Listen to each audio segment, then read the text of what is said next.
And I really think he was right on the mark. Now, was there some flack with Shatner and some of the other actors on the original Star Trek?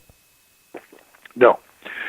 No, that's part of Star Trek folklore. We could do an hour on Star Trek folklore. And, for my books, not only did I interview everybody, but I had the show files as the spine of the books, those hundreds and hundreds and hundreds of memos, all being written as the episodes are being made, and I share all that stuff with the readers. I don't give you a 20-page memo from Gene Kuhn on one draft. I'll give you a page of it, woven in with the memos from the other people, so again, you're getting that sense of being in a room, hearing them have a conversation about this week's show. So I went right to the true source of it. And everyone got along great on that show. And all the guest performers, all the guest directors, everyone said Shatner was just wonderful. He would keep it fun. He had a great sense of humor. He would keep everybody laughing, but the minute it was time to get the shot, he would go right into his character.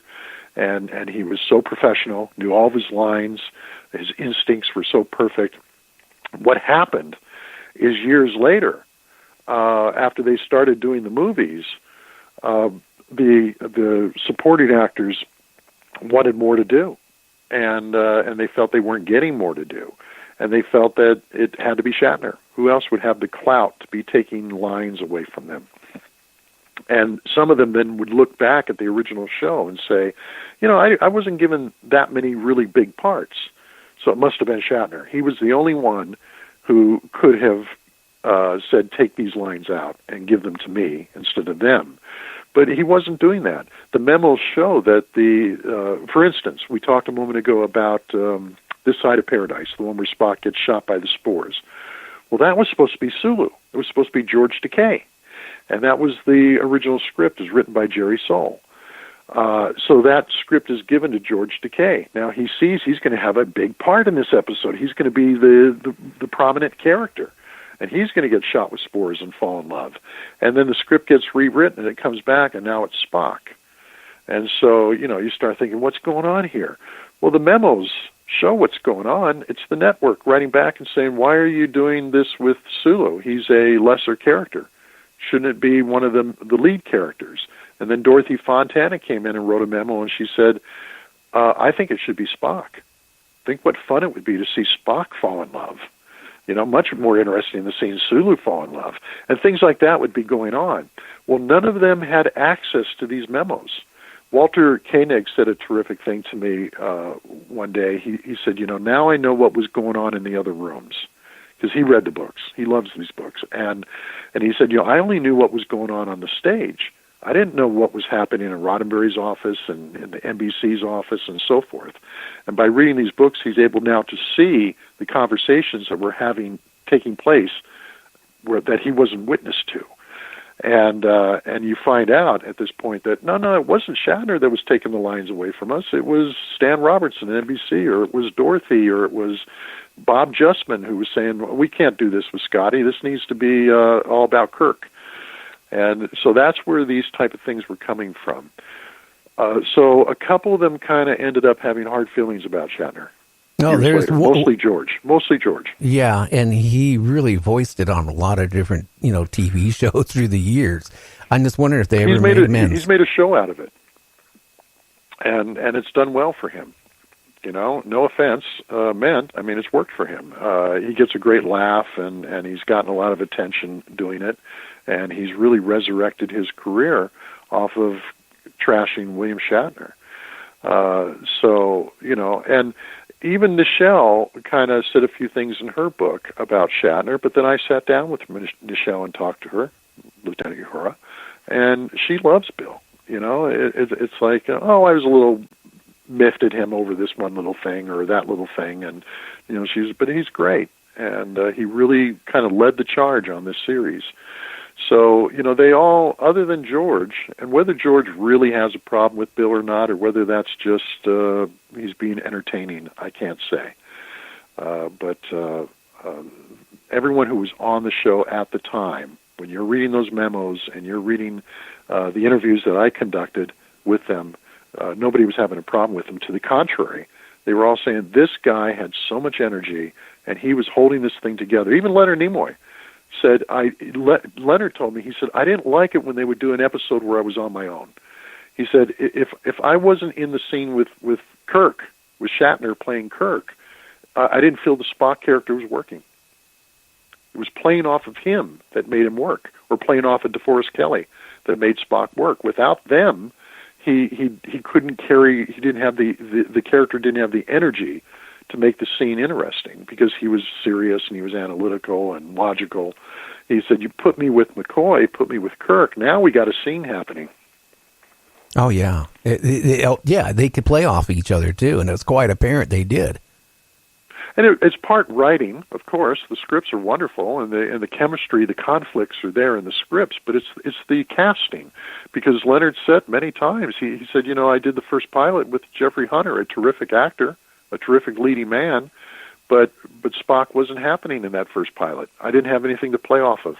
And then they brought Shatner in for the second pilot in the series, and I would do the lines with Shatner, and it was pretty much the same way they had been written for Jeffrey Hunter.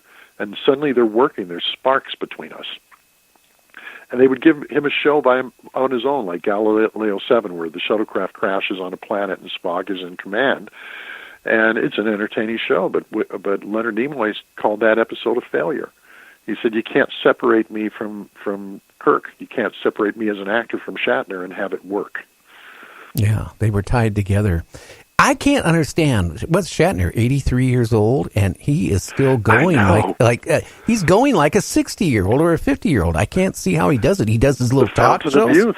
Let's get a blood transfusion from him. My God. Oh, yeah. Bill Shatner has said this on many occasions, and it's true. He feels as long as he stays busy, he's going to keep going, like the ever-ready bunny. The last episode they filmed for the original Star Trek was called Turnabout Intruder.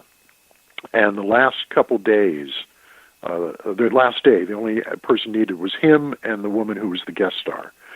And in that scene, which is actually the teaser for the episode, she zaps him and freezes him, and they transfer his mind into her body and her mind into his body. Now she's in Shatner's body, and he picks her up and carries her over to a divan and lies her down, and he's laughing and everything. I'm now Captain Kirk. And Shatner had the flu. He had just come down with the flu, and he was running a horrible fever. And he had to pick that actress up and carry her over to the divan where he lied her down. He had to do that several times because the take kept getting ruined by a plane flying over, or the camera would jiggle. Something would happen.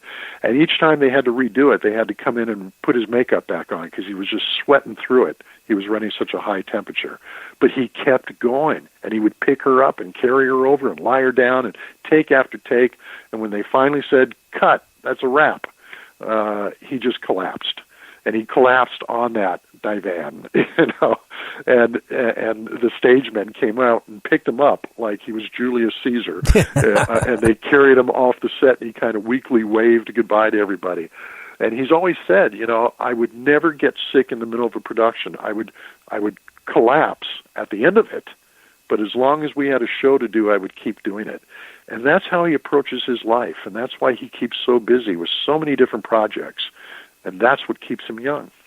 I agree with you. Is this like, I've never seen somebody that age. I mean, he's going out and doing lectures. He's going out to, all these places yet. And he does his own little talk show yet. And I mean, yeah, I hate to say it. A lot of people, when they get in their mid-70s, they kind of slow down even, how can I say it? When you talk to them, they're slower. They forget things. Mm-hmm. This guy's as sharp yet as he was when he was 20 years old.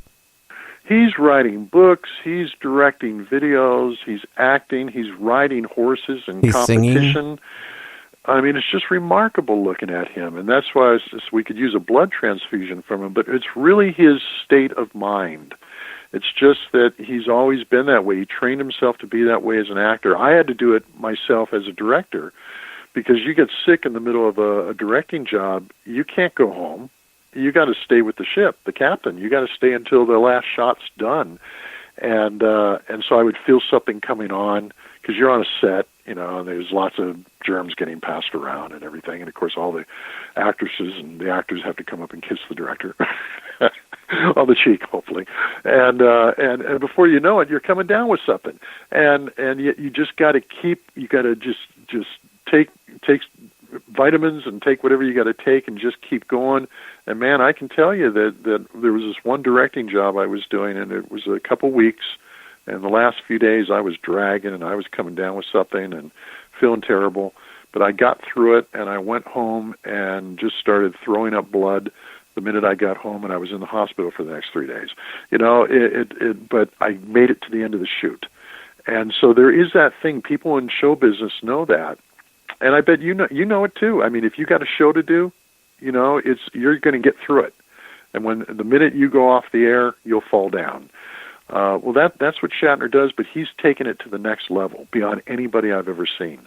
And yeah, he's in his early 80s, and you would never know it looking at him. And who in their early 80s is moving like that guy?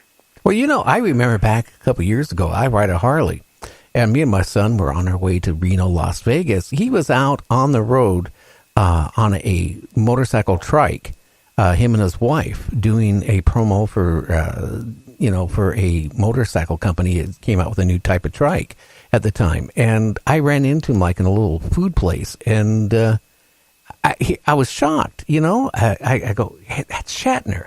And I did say hi to him, and he said hi back, and that was probably as far as it really went, other than I think I talked about my bike for a second, and he talked about the trike. But here's somebody at that time was like 80 years old, and, going through the desert, which was at that time, was still around 113 degrees. And, of course, he had his van pool behind him, but he was doing it. Yeah. Yeah, at an age where most of us would just be happy to stay home and put our feet up. Well, I hate to say it. It's just remarkable. A lot of people, as soon as they retire, they put their feet up, and then they don't even live to their 70s because they just give up. And here you see somebody like Shatner, and then I remember seeing him on an interview show here a few months ago. They said, well, if you ever had a chance to come on any of the Star Trek franchise shows, would you? And he goes, if the opportunity is there and it's right, I would. Yeah, and that's why we were discussing him for that Judy Burns episode of Star Trek Continues. And, I think I was the one who broached the subject with Vic, and I said, look, you're going to be playing Kirk number one, on the Enterprise, and now we go over to the Defiant. And the way Judy wrote the script is the Kirk on the Defiant has aged immensely, because even though it's only been 2 years since they encountered the Defiant earlier, it's in this different void of space, so time is a whole different thing there. So for the Kirk on the Defiant, it's been 40 years since his crew left him there. And he's been alone on this ship for 40 years. And it's really an amazing episode, because he had to pick up all the bodies of the Defiant crew who had all died. They'd all killed each other, and which you see in the Tholian web. They beam over, and there's all these dead bodies lying around, having strangled each other and everything. And so he had to carry them all to the transporter room and beam them off, burial at space, which took him years. And then the only companionship he's had all this time now has been the computer. And so it's been him and the computer alone. And Judy pitched the idea to me as a story of three Kirks.